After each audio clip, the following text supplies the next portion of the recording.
તો જય માતાજી મિત્રો.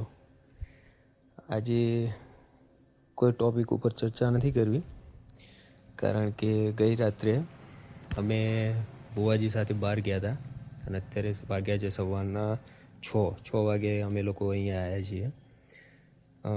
ફૂલ નાઇટ જાગ્યા છીએ, એટલે અત્યારે કોઈ બ્લોગ બનાવવો નથી, પણ હા, અત્યારે એક આરતીનો સમય થઈ ગયો છે, આરતી કરવી છે, તો આપ સર્વે આરતીનો લાભ લો.